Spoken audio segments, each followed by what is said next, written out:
용사들아 누리세 선한 싸움 다 싸우고 의의 면류관 받았으리라. 선한 싸움 다 싸우고 의의 면류관 예루살렘 성에서 면류관 받으리. 저 요단강 건너 우리 싸움 마치는 날 의의 면류관 예루살렘 성에서. 오늘 우리에게 주신 하나님의 말씀은 구약 성경에서 봅니다. 구약 성경 1039쪽 이사야서 58장 9절 말씀을 장성 목사가 풀어서 번역한 연이역본으로 봉독합니다. 여러분들은 나중에 다른 번역본들과 제가 번역한 연이역본과 함께 대조해 보실 수 있기를 바랍니다. 봉독합니다. 내가 부를 때에는 나 야훼가 응답하겠고 내가 부르짖을 때에는 말하기를 내가 여기 있다 하리라. 만일 내가 너희 중에서 1. 굴레와 2. 손가락질과 3. 망언을 제하여 버리고. 아멘. 오늘 우리는 성령님 아래 성경 위에 하나님의 말씀을 듣기를 원합니다. 오늘 여러분들이 주목하실 설교 제목은 인생의 포로라는 상태에서 벗어나라 1입니다. 인생의 포로 시리즈로서 첫 번째 시간이 되겠고 이것이 두 번째 시간이 다음 주로 연결이 되겠고 또 그 다음 주에는 여러분들이 인생의 포로 시리즈 세 번째 말씀을 듣게 되겠습니다. 여러분이 잘 아시는 대로 그 8월에는 8.15라고 하는 우리 민족의 경축일이 있습니다. 광복절이라고 하지요. 우리가 일제로부터 36년간의 수탈을 당하다가 국권을 회복하고 하나님의 은총 가운데 대한민국을 이렇게 건국할 수 있게 되는 놀라운 은총이 있었던 것을 기억합니다. 8월에 대해서 제가 묵상을 하다가 가슴에 담기를 그래 이번에는 한번 해방과 영적으로 연관이 될 수 있는 인생의 포로라고 하는 주제를 가지고 다루면 좋겠다 하고 생각이 되어서 오늘 여러분들에게 하나님의 말씀을 증언하게 되었습니다. 물론 이건 8월에 책정이 된 건 아닙니다. 제가 미리부터 설교를 이렇게 쭉 연결시켜서 이제 제가 도표처럼 깔아놓고 보면서 묵상하다가 이제 이렇게 어떤 건 순서를 약간 뒤로 하기도 하고 어떤 건 조금 상황에 따라 앞으로 당기기도 하지만 전체적으로 연결이 되도록 하는 그런 기획 속에 전개되고 있다는 것을 여러분들에게 말씀드리고 싶습니다. 새누리교회에서 하나님의 말씀을 들을 때에 한편 한편에 그 주옥 같은 말씀을 가슴에 새기는 것도 좋지만 특별히 시리즈 설교가 주는 그 유익에 대해서 또 그것이 성경의 지평을 여는 것에 대해서 유의하시는 분들은 더 깊은 말씀의 그 은혜를 이렇게 더욱 깊게 체험하리라고 분명히 믿습니다. 또 어떤 분들이 제가 연초서부터 이렇게 진행되어 나가는 설교 제목만 쭉 써놓고 이렇게 한번 묵상하게 되면 설교자가 어떤 기획 아래에서 하나님의 말씀을 펼치고 있는지 여러분들이 더 큰 시야와 함께 하나님의 말씀의 깊이로 그리고 높이로 여러분들이 들어갈 수 있을 것이라고 생각이 되어집니다.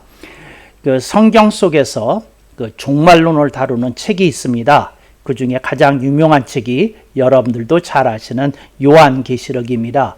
제가 요한계시록에 대해서는 300강이 넘게 강의를 하고 잠시 중단하였던 것을 여러분들이 기억하리라고 믿습니다. 근데 제가 성경에서 종말론과 관련하여서 주의 깊게 보는 책은 물론 요한계시록이 있지만 이사야서입니다. 그래서 저는 개인적으로 이렇게 생각합니다.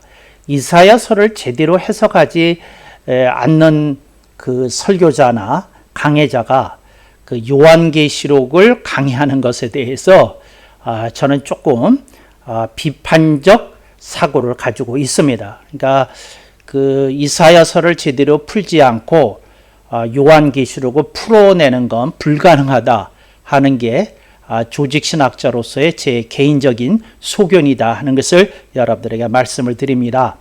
이사야서는 전체 66장으로 이렇게 구성이 되어 있습니다. 여러분들이 66이라는 숫자, 666과 연관해서 좀 싫어하는 숫자인데 이사야서가 66장으로 이렇게 구성이 되어 있습니다. 근데 이사야서 가운데서 오늘 우리가 이제 본문으로 채택한 이사야서 58장서부터 이사야서 66장까지가 그 이사야서의 결론에 해당이 되는 부분입니다. 그런데 그 결론에 이렇게 머릿말처럼 이렇게 전개되는 것이 이사야 58장 1절로서부터 이렇게 쭉 나가는 부분입니다. 그래서 그 이사야서의 이제 결론 부분인데 그 결론 부분의 앞머리에 있는 어떤 주제를 우리들이 들여다보고 있다. 이렇게 이해하면 좋겠습니다. 이사야서를 지금 이 자리에서 다 개관한다는 건 불가능합니다. 근데 이사야서에 그 여러 가지 그 많은 의미들이 있습니다. 제가 이사야서 그러니까 지금 막 숨을 쉬잖아요. 그러니까 뭐냐면 가슴이 벅차오르고 이걸로 한마디로 어떻게 또 정리를 해서 여러분들에게 해야 되는가, 또 오늘 설교하고 어떻게 연관시키느냐 하는 생각이 한꺼번에 이렇게 뭉쳐서 이렇게 터져 나오려고 그래서 잠시 멈칫했던 것을 여러분들이 보셨을 것이라고 생각이 되어집니다. 그런데 이사야에서 계속해서 얘기하는 건 이겁니다. 이스라엘이 멸망하겠고 유다가 멸망한다. 이제 이 얘기고, 그 멸망한 상태 속에서 이제 그들에게 저들을 압박하는 나라가 두 나라가 있는데 하나는 아수르라는 나라고 하나는 바벨론이라는 나라입니다. 그런데 예언이 진행될 때는 아수르가 강대국이었습니다. 그런데 시대가 변하면서 이제 등장하게 되는 중동의 패권 국가가 있는데 그게 바벨론입니다. 그래서 아수르 바벨론 계속 얘기하는데 여러분들은 그 이사야서를 읽으면서 아수르와 바벨론을 이렇게 이제 그 시대적으로 이렇게 구분해서 읽으시는 것도 중요하겠지만 여기서는 하나의 코드용으로 사용이 되었다. 이렇게 이제 생각하시면 좋겠습니다. 그러니까 예를 들어서 아수르라는 건 발등의 불입니다. 이제 당장 떨어진 발등의 불이에요. 그 다음에 이 바벨론이라는 것은 앞으로 닥칠 더 큰 일이에요. 그러니까 이 두 가지가 이제 있게 되는 것이지요. 그래서 아수르와 바벨론이 그런 코드로 사용이 되고 있다. 그래서 여러분들이 이렇게 이사야서를 읽다가 학자들이 이렇게 잠깐 해석에 공공한 함정에 빠질 때가 있어요. 왜 그러냐면 시대가 다르거든요. 아수르 시대하고 바벨론 시대하고. 그런데 이게 자꾸 교차하면서 이제 언급되다 보니까 이게 아수르 시대에 대해 행해진 예언이야, 그렇지 않으면 바벨론 시대에 행해진 예언이야, 뭐 이제 이런 것들 가지고 학자들의 머리가 이렇게 이제 복잡해지는데, 여러분 그냥 성경 읽으실 때 제 권면을 따르시는 게 좋겠습니다. 그냥 아수르는 발등의 불이다. 바벨론은 앞으로 닥칠 더 큰 일이다. 이제 이렇게 여러분들이 이렇게 생각하시면 좋지 않을까, 이렇게 생각이 되어집니다. 그러니까 예를 들자면 이런 겁니다. 어떤 분이 이제 구정에 그 고향으로 내려가다가 교통사고를 당했어요. 교통사고를 당했으니 이제 어떻게 됩니까? 자동차는 대파됐고 몸이 쑤시고 결리고 아픈데 일단 수습은 해야 되지 않습니까? 그래서 자기는 운전자라 그래도 같이 타고 가고 있던 이제 그 가족보다는 좀 덜 다쳤어요, 운전자가. 그랬는데 이제 이건 뭡니까? 발등에 불입니다. 그런데 이제 보니까 동승했던 가족이 아내니 자녀들이 더 많이 다친 것 같아요. 그러니까 이제 교통사고를 당한 건 뭡니까? 이건 아수르입니다. 그런데 이제 이 가족이 병으로 이송하게 되고 입원해야 되고 진단받아야 되고 또 거기서 이렇게 이제 치료를 받아야 되는 과정이 있지 않습니까? 그리고 또 그 여러 가지 교통사고에 따르는 보험이든지 뭐 사고 뒤처리가 있지 않습니까? 이거는 뭡니까? 이건 바벨론입니다. 그러니까 여러분들이 아시겠죠? 그러니까 교통사고를 당한 건 아수르다. 근데 그 뒤에 겪게 될 후유증은 이제 바벨론이라는 게 있는 거죠. 이제 이런 그 개념을 가지고 이제 선지자들이 이런 용어를 교차해서 쓰면서 이제 예언을 했다. 이제 여러분들이 이렇게 이해하시면 좋겠습니다. 그런데 그 이사야 58장서부터 시작이 되는데 결론 부분인데 하나님이 이렇게 얘기하시는 겁니다. 자, 지나간 일은 지나간 일이라고 치고 이제 내가 너희들한테 이제 회복과 영광에 대해서 얘기를 하련다.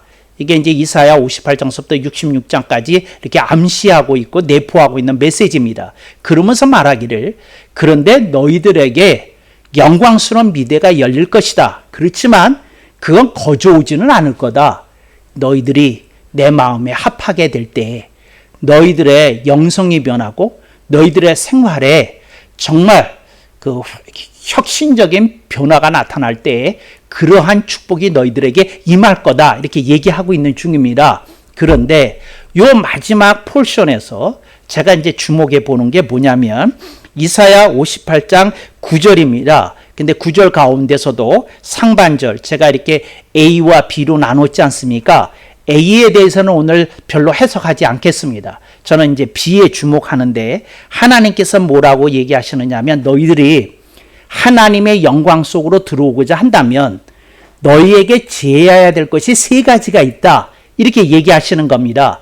그래서 이 세 가지인데 그 히브리어 원문에는 이 세 가지를 번호를 붙이지 않았어요.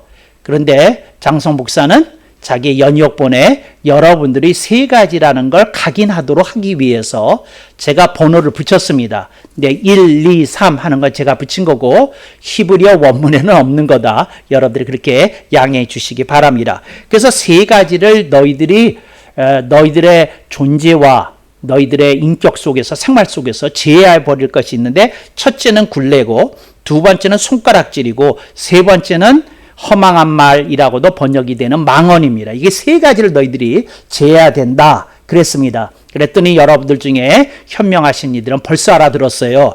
목사님 전 알았어요.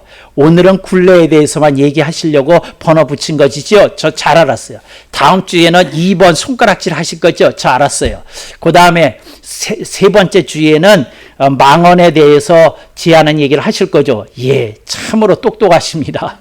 참으로 이렇게 얼른 간파하셨습니다. 제가 이렇게 셋으로 나누어서 설교를 할 겁니다. 그러니까 오늘은 뭐에 대해서 말씀을 드린다? 굴레를 제하라. 그런데 하나님께서 요 세 가지가 있는 사람들의 상태를 포로로 부셨습니다. 포로로.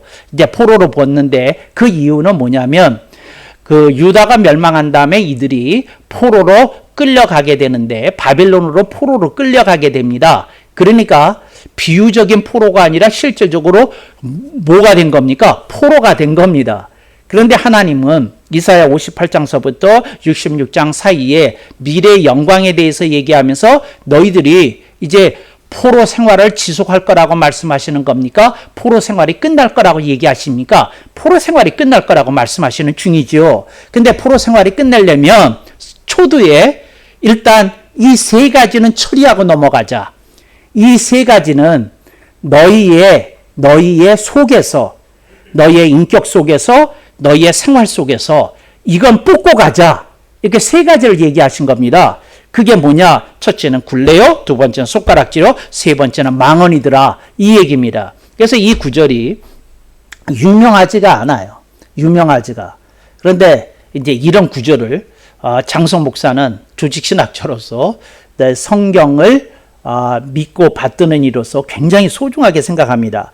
그러니까 이사야 58장 9절 B 이것만 가지고도 저는 그냥 1년 내내 설교할 수도 있을 것 같아요. 이거 굉장히 중요합니다. 저한테는 중요해요. 다른 분한테는 별로 중요하지 않을 터인데 하여튼 저한테는 중요합니다. 그래서 첫 번째 이제 굴레에 대해서 제하여 버리라고 얘기를 합니다. 여러분 굴레가 뭔지에 대해서 여러분들에게 말씀을 드리겠습니다. 굴레가 뭐냐?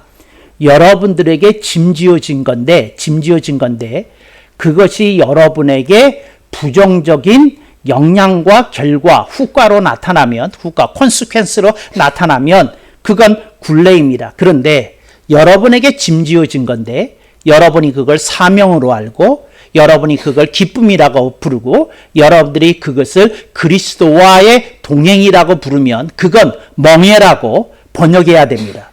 이해되셨죠? 그러니까 그건 긍정적으로 내가 짐인데 기쁘게 지는 겁니다. 주님, 저도 제 십자가를 지라고 그러셨잖아요. 저도 지겠습니다. 주님이 저보고 싸우라고 그랬잖아요. 전 싸우겠습니다. 주님 저보고 그리스도의 군사로 이겨내라고 그러셨잖아요.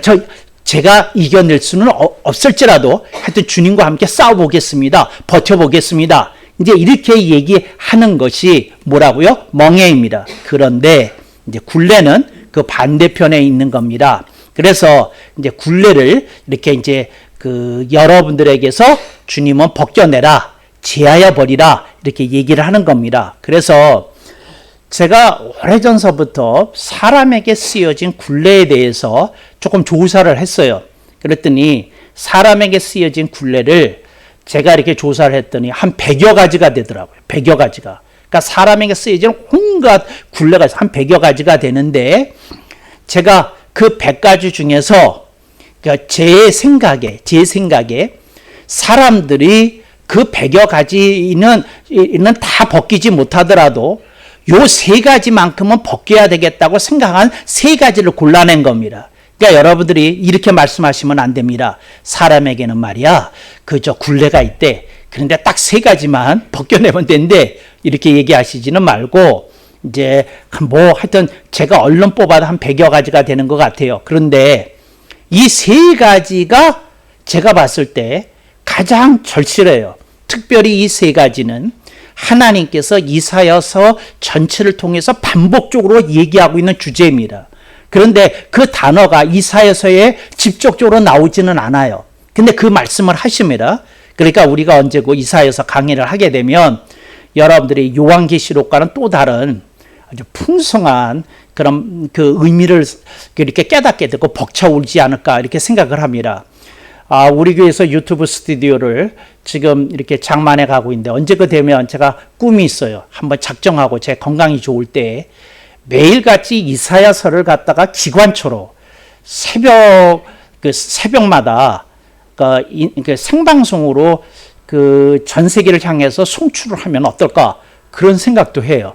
그 생각만 해도 벅찬 일인데 제가 건강히 감당할 수 있을지 또 제가 그 다른 사역에서 그만한 틈을 내고 이렇게 조금 그 이사야서에 몰두할 수 있을지는 모르겠어요. 근데 이사야서 하면 꼭 도전해 보고 싶은 책 한번 매일같이 새벽기도 때 이 말씀을 다뤘으면 좋겠다 이렇게 생각이 됩니다. 제가 이사야서를 그렇게 새벽마다 설교한다고 생각을 하고 이렇게 훑어보니까 적어도 10년은 걸리겠더라고요. 이걸 자세히 얘기하려고 그러면 매일같이 해서 10년은 걸리겠더라고요. 그런데 그걸 이제 줄여서 이제 할 건데 이제 그것을 위해서도 좀 여러분들이 기도해 주셨으면 좋겠다. 새누리교회가 그런 귀중한 사역을 감당할 수 있기를 원합니다. 이제 세 가지인데 그래서 이제 굴레를 알아셨어요. 이제 굴레의 반대말은 멍에입니다. 멍에는 긍정적으로 내가 짐을 지는 겁니다. 예를 들자면 어떤 애가 학교를 가요. 그런데 학교가 그냥 가기 싫을 때가 있잖아요. 그러면 학교 생활이 뭐가 된 겁니까? 굴레가 된 거예요. 그런데 어떤 애가 그냥 학교 가는 게 너무 즐거워요. 너무 그냥 좋아. 그러면 얘한테는 학교가 뭐가 된 겁니까? 멍해가 된 거죠. 이제 여러분들이 일단 그렇다는 거 이렇게 아시고 이렇게 보실 수 있길 바랍니다. 그러니까 이제 그 굴레인데 세 가지 굴레가 있어요. 첫 번째 굴레에 대해서 말씀을 드리겠습니다. 이걸 피해의식이라고 부릅니다. 첫 번째 피해의식. 그 첫 번째 굴레의 이름은 피해의식입니다. 피해의식이 뭔지에 대해서 말씀을 드리겠습니다. 여기 보십시오. 여러분이 누군가로부터 혹은 어떤 사건이나 사고를 통해서 피해가 여러분에게 발생했어요. 이걸 기억해야 됩니다. 그러니까 피해가 먼저 발생했어요. 그런데 그것의 아픈 상처가 여러분을 흔들어대는 겁니다. 괴롭게 하는 겁니다. 여러분으로 하여금 그것을 벗어나지 못하게 만드는 겁니다. 그래서 굴레라고 부르는 겁니다. 그러니까 피해의식입니다. 근데 여러분들이 이걸 기억하십시오. 피해를 받은 일이 없는데 피해를 당한 의식을 갖고 있는 것처럼 행동하는 건 그건 피해의식이라고 부르지 않습니다. 그건 망상이라고 부릅니다. 그러니까 피해의식이 있는 사람은 무슨 기억이 있는 거예요? 무슨 사건이나 사고가 있었던 거예요. 피해를 당했던 일이 있는 겁니다. 이제 가장 대표적인 것이 폭력을 겪은 사람들이 피해의식이 세요. 그 중에서도 성폭행을 당한 여성들의 그 고통이라는 것은 상상이 안 될 정도입니다. 특히 어린 나이에 그랬으면 더더구나 말할 나위가 없습니다. 이제 이게 피해의식이에요. 그러니까 내가 어떤 걸 당했다. 누구한테 배신을 당했다. 뭐했다. 그러니까 이게 피해의식이 있어요. 근데 그 피해를 당한 것이 본인에게 생생하게 살아있어요. 그게 피해의식입니다. 그러니까 피해를 당했는데 어떤 사람이 예수 보혈의 능력으로 그걸 처리했어요. 그래서 그건 정말 잊고 싶어. 정말 꿈에도 생각하고 싶지 않은 일이야. 그렇지만 예수 보혈의 능력으로 나는 저거를 덮었다. 그리고 씻었다. 그리고 나는 건강하게 인생을 산다 하는 사람에게는 뭐가 있느냐 하면 피해라는 과거는 있지만 뭐는 없는 겁니까? 피해의식은 없는 겁니다. 그러니까 여기 중요한 거예요. 그래서 피해의식이라는 굴레가 있는데 이스라엘 민족이 이랬다는 거죠. 오늘날 우리가 이렇게 나라가 망해서 우리가 이런 포로 대접을 받고 있구나. 정말 국권이 없는 유맹으로서 나라를 없는 백성을 유맹이라고 그럽니다. 그러니까 유맹으로서 우리들이 이렇게 살아가고 있구나. 정말 처절하구나. 이제 이런 것을 저들이 느끼고 있었어요. 그래서 피해의식이 있는 겁니다. 그래서 그들이 그 정말 종살이와 같은 생활을 바벨론에 하게 되었을 때 그들에게 갈수록 세월이 지나갈수록 한 70여 년 이상 이것이 계속이 되는데 그들에게 무엇이 강화됐겠습니까? 피해의식이 계속 강화되고 있었다는 거죠.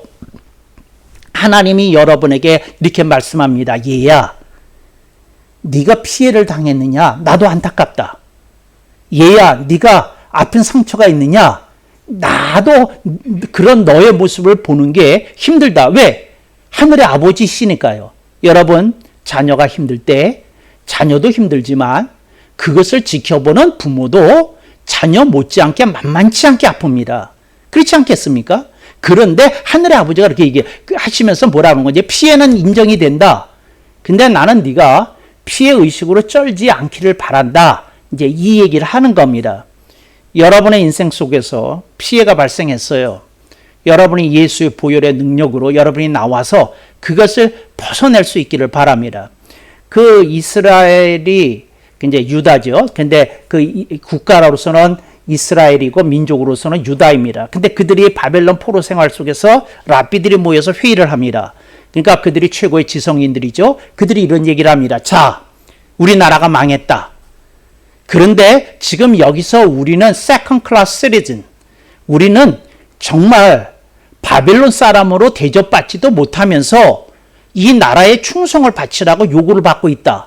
그리고 우리가 이렇게 정말 정상적인 대우를 못 받으면서 이렇게 바벨론의 시민으로서 살아가고 있다.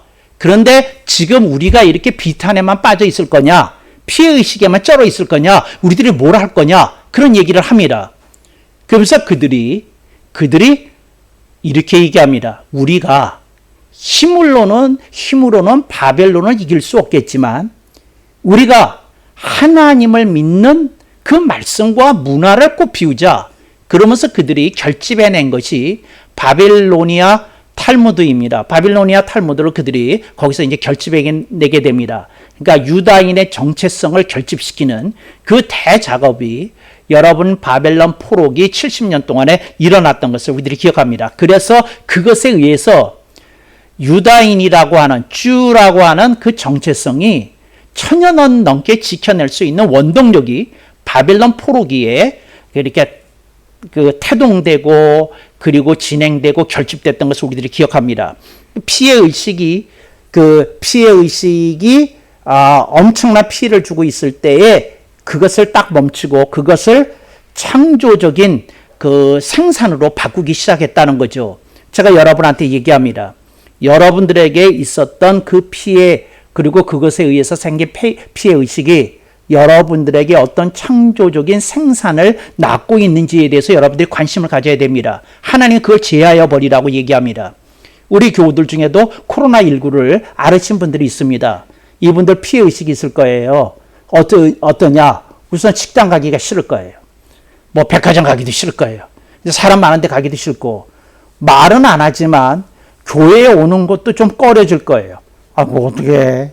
그리고 뭐 이제 이런 마음도 있을 거예요. 뭐 표현은 안 하겠지만 이제 이런 게 있어요. 근데 이런 게 있는데 그런 분들, 또 누구한테 배신당했던 상처 때문에 사람 믿지 못하는 이들, 그들이 이렇게 생각해야 됩니다. 자, 이스라엘 민족이 포로기에 바벨론 포로로 끝나는 것이 아니라 바벨로니아 탈무드라는 것을 결집했던 것처럼 내 인생에 그 피해가 창조물로서 생산물로서 나오게끔 해야 될 책임이 나한테 있구나. 그럼 나는 뭘 해야 되는 것이냐? 이쪽으로 움직여 가라는 겁니다. 그렇게 움직여 가라는 말씀을 뭐라고 그러냐면 굴레를 제하라! 이런 표현으로 나온 겁니다. 굴레를 제한 사람에게는 뭐가 나오느냐? 창의가 나와요. 창조적인 행위가 나와요. 그리고 그 결과로서 창작물이 나와요. 그러니까 인생에 뭔가 새로운 걸 전개하는 무엇이 나오더라는 거죠. 여러분, 음식점을 하는 이들에 관련된 먹방이 TV에 많이 나오잖아요. 그런데 그 먹방을 보면 공통점이 하나 있어요. 다들 망해본 경험부터 얘기하더라고요. 그러니까 뭐뭐 하다가 망했어요. 뭐뭐 하다가 망했어요. 음식점도요, 2번이요, 3번째, 4번째, 그 다 망했어요. 그런데요, 이를 악무가 이거 해서 이거 성공했어요. 다 그 얘기예요. 그러니까 뭐 그게 처음부터 이렇게 된 일들이 없더라고요. 이게 무슨 말입니까? 피해가 발생했는데 피해 의식에 멈추지 않고 어디로 넘어갔다는 겁니까? 창조 행위로 넘어갔다. 생산 행위로 넘어갔다. 창작물을 내놨다. 그걸 기억하실 수 있길 바랍니다. 두 번째 굴레 이름이 뭐냐? 비교의식입니다. 뭐라고요? 비교의식입니다. 이거를 다른 말로 얘기를 할 때 경쟁의식이라고 부르기도 합니다. 그러니까 비교의식이나 경쟁의식이라 같은 맥락에서 사용되는 언어인데 한 단어를 구태여 고를 때는 비교의식이라고 그럽니다. 남과 나를 견주어 보는 겁니다. 우리 집과 다른 집을 견주어 보는 겁니다. 이제 이렇게 되는 겁니다. 그래서 여러분들이 이렇게 견주어 보는 행위를 하잖아요. 근데 견주어 보는데 사람들이 이래요. 내가 위에 있으면 마음이 편한데 내가 밑에 있으면 마음이 불편합니다. 그러니까 예를 들자면 내가 마음 먹고 좋은 차를 샀어요. 딱 하고 들어왔는데 옆집에서 한 달 뒤에 우리 집 차보다 더 좋은 외제차를 사가지고 딱 옆에다가 주차를 시켰어요. 그러니까 그 다음부터 우리 차가 그렇게 좋아 보이지 않는 거예요. 왜? 뭐 때문에? 비교 의식 때문에 그런 거예요. 여러분들의 자녀가 참 이뻐요. 그런데 여러분들이 어느 때 마음이 불편해요. 왜 불편할까요? 여러분들이 다른 집의 자녀가 여러분 자녀보다 더 잘생긴 것 같대. 더 똑똑한 것 같아. 더 무슨 좋은 성과가 나왔대. 그러면 여러분 마음이 조금 이렇게 위축이 된다고 그럴까? 다운이 된다고 그럴까? 뭐 이제 그런 게 생기잖아요. 물론 사랑해 주는 건 아닙니다. 근데 가끔 그런 게 생겨요. 그걸 뭐라고 한다고요? 비교의식입니다. 여러분들이 여성들이 그런 얘기를 하잖아요. 마음 먹고 옷을 사 입고 어디를 갔는데 나보다 더 좋은 옷을 입고 누가 나타나면 왠지 모르게 그 여자 이렇게 깨물어 주고 싶다고 그러나요? 또 꼬집어 주고 싶다고 그러나요? 뭐 좀 그 뒤에다 살짝 침 뱉고 싶다고 그러나요? 뭐 하여튼 뭐 그런 심사가 이렇게 좀 생기잖아요. 왜 호응이 없는지 모르지만 하여튼 그렇게 생기잖아요. 근데 그런 게 뭐라고요? 다 이제 이게 비교의식이라는 겁니다. 이제 비교의식인데 여러분 비교의식에 쩔었던 한 사내가 있습니다. 누구냐? 요셉이었습니다. 요셉은 그 12형제 중에서도 자기가 으뜸이 돼야 된다. 수위에 서야 된다는 생각을 늘 갖고 있었어요. 그래서 꿈을 꾸는데 모든 볕단들이 뭐라고요? 자기 단을 위해서 절을 합니다. 그러니까 형제들도 다 자기를 위해서 절하더라는 거죠. 근데 심지어는 어머니나 아버지의 볕단도 누굴 위해서 절을 하더라는 겁니까? 자기를 위해서 절을 하더라는 거죠. 그러니까 무슨 생각을 가지고 그 요셉이 어린 시절을 보냈다는 겁니까? 비교의식을 가지고 나는 뛰어나야 하리라. 나는 탑이 되어야 하리라. 나는 꼭대기에 서야 하리라. 나는 정상맨이 되어야 하리라. 그런 의식이 그에게 있었다는 거죠. 그런데 그런 그에게 하나님께서 시련을 안기십니다. 여러분이 아십니다. 하루아침에 집에서 사랑받는 귀공자에서 뭐로 떨어집니까? 노예로 떨어집니다. 밑바닥 인생이 되게 합니다. 그러니까 자기보다 더한 사람은 더 밑바닥 인생은 없어요. 왜? 그 당시 시대에서 노예가 가장 사회의 사다리에서 제일 밑바닥 하위 측면이었거든요. 근데 거기에 자기가 떨어진 거예요. 그때 깨닫습니다. 아하, 내가 시점이, 관점이 잘못 설정되어 있구나 하는 것을 깨닫습니다. 이게 뭐냐면 자기의 시점이나 관점이 늘 어디를 향하고 있었는고 하니 사람들과 세상과 현실을 향하고 있었다는 것을 깨닫게 됩니다. 그래서 그가 시점과 관점을 이동시킵니다. 어디로 이동시킵니까? 하나님께로 이동을 시킵니다. 이게 그에게 일어난 급진적 변화, 황골탈퇴적 변화였다는 것을 여러분들이 이제 요셉이 감옥 속에서 나타난 변화를 통해서 여러분들이 확인하게 되시는 겁니다. 그래서 그에게 그 일이 일어났어요. 그랬더니 어떻게 되는 겁니까? 그가 새로운 인생의 가치관이 그의 존재와 인격을 이렇게 적시기 시작합니다. 그러니까 그 이후에 나타난 변화는 여러분이 성경을 통해서 여러분들이 잘 확인하셨으리라고 믿습니다. 여러분에게 말씀합니다. 여러분, 우리가 무한 경쟁 사회에 살고 있는 거 맞습니다. 그러나 하나님은 이렇게 얘기합니다. 이웃과 남을 그렇게 비교의 대상으로만 보지 말고 너의 시점과 관점이 잘못된 것을 포착해 내라는 겁니다. 그리고 말씀합니다. 얘야, 눈을 하늘로 돌려라. 내가 보는 너에 대해서 네가 관심을 가져야지 세상 다른 사람들 옆에 서 있는 너 자신을 자꾸 보려고 그러지 말라. 이렇게 하나님이 우리들에게 일깨움을 주시는 겁니다. 하나님이 여러분에게 말씀합니다. 네가 요셉의 인생을 통해서도 네가 깨달았으면 좋겠다 얘기합니다. 여러분, 우리가요 인생을 비교하기 시작하면 우리들에게 찾아오는 건요 공허함과 불만밖에 없어요. 그러니까 만족할 길이 없어요. 비교를 하기 시작하면 만족할 길이 없어요. 그러니까 여러분들이 좀 벗어나고 이렇게 여러분들의 마음에 진정한 샬롬, 평화를 위해서 여러분들이 이렇게 자신을 하나님을 향하는 시각으로 바꿀 때에 황골탈퇴가 일어나고 여러분들이 인생을 보는 시각이 이렇게 정성화되리라고 믿습니다. 근데 비교 의식을 할 때에 여러분들이 이러잖아요. 그렇지만 학교를 다녀도 매번 시험을 치고 평가받잖아요. 직장을 다닌다고 해도 인사고과라는 게 있잖아요. 사업을 해도 또 그 실적이라는 게 있잖아요. 목사님, 이거 비교하려고 해서 하는 게 아니라 그 비교가 끊임없이 일어나게 되는 게 현실이잖아요. 이렇게 여러분들이 얘기하시리라고 생각이 되어집니다. 하나님이 이렇게 얘기하라는 겁니다. 그건 사람 곁에 서서 너 자신을 보는 거다 얘기합니다. 하나님이 이렇게 얘기합니다. 그렇게 보지 말고 하나님의 시각에서 네 인생을 보라는 겁니다. 나를 사랑하는 하늘의 아버지께서 나를 어떻게 보실까? 그리고 나한테 무슨 말씀을 주고 계시나? 내가 어떻게 달라져야 되고 어떤 길을 가야 되고 어떻게 방향을 설정하고 무엇을 향해서 내가 헌신하기를 하나님이 기뻐하실까? 그런 시야를 갖도록 우리들에게 성령님이 권면하시고 일깨워 주시는 겁니다. 그래서 여러분들이 이렇게 이 관점이 달라져야 돼요. 시점이 달라져야 됩니다. 근데 그게 달라지면 여러분들이 제대로 여러분들의 인생이 보이기 시작합니다. 여러분, 이렇게 시점이 바뀌어지니까 그 성경에서 보면 요셉이 감옥 속에서도 이렇게 만족스럽게 행복하게 산 것을 알 수 있습니다. 무슨 일을 하든지 정말 그 간수장이 고개를 2번 이렇게 쳐다볼 일이 없을 정도로 일을 깔끔히 했다고 합니다.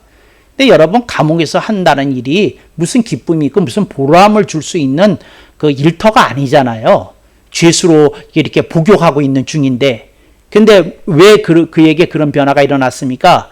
하나님과의 관계 속에서 자신의 선자리를 봤다는 거죠. 근데 그게 비교 의식을 뛰어넘는 길이다. 이걸 보실 수 있기를 바랍니다. 하나님이 여러분들의 인생을 보고 계십니다. 지켜보고 계십니다.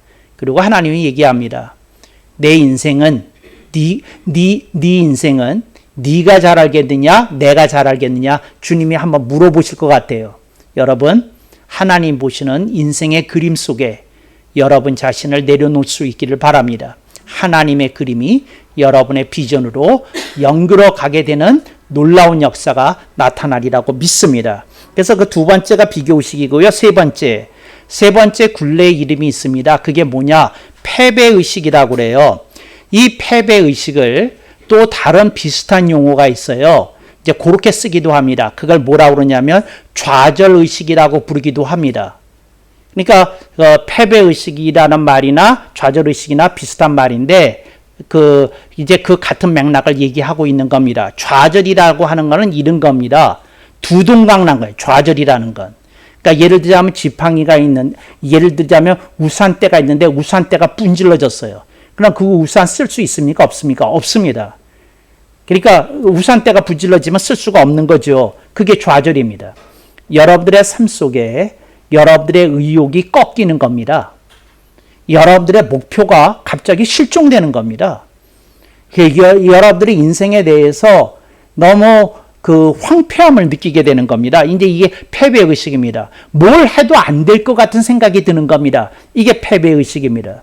여러분, 패배의식에 빠지게 되는 이들이 많이 이렇게 괴로움을 겪게 된다는 거 여러분이 아시리라고 믿습니다. 많은 이들이 패배의식에 빠지기 때문에 노숙인이 되고 자살자로 이렇게 옮겨가게 됩니다. 저는 이 말을 그분들을 비판하기 위해서 사용하는 말이 아닙니다. 가슴이 아파서 하는 말입니다. 가슴이. 그러니까 저는 개인적으로 알고 있던 사람들 중에 노숙인이 된 사람도 있어요. 그리고 제가 개인적으로 목회를 하면서 자살했던 사람들의 이름을 지금도 기억해요. 너무 가슴이 아파서. 그런데 그러니까 그 얘기를 했을 때 흉보기 위해서 내려보기 위해서 이제 그런 의미가 아니고, 그러니까 패배의식이 어떤 결과로까지 나갈 수 있는지에 대해서 얘기를 하고 있는 겁니다. 요즘 유행하고 있는 단어 중에 하나가 백수라는 게 있잖아요. 그러니까 직장을 찾기 위해서 노력했는데 그 길이 안 열려지니까 딱 꺾여가지고 더 이상 난 이제 이력서 안 낼래. 그냥 나는 다른 거 그냥 집에서 그냥 컴퓨터하고만 살래. 이제 이런 젊은이들이 상당히 늘어가고 있다는 겁니다. 그분들한테 죄송한 얘기지만 그게 패배의식입니다. 여러분, 그래서 내가 좋아하는 말이 있는 거 아시죠? 5글자로 된 얘기. 나는 수없이 얘기했어요. 아시죠? 여러분들은 경건하신 분이라 그 얘기 이렇게 설교 시간에 그 얘기 반응을 못 하실 것 같아요. 그러면 이제 제가 무슨 얘기를 하다가 공감이 되시면 웃기라도 하세요. 못 먹어도 고예요. 정말이에요. 고스톱 치다가 못 먹어도 고. 정말이에요. 못 먹어도 고를 난 좋아해요.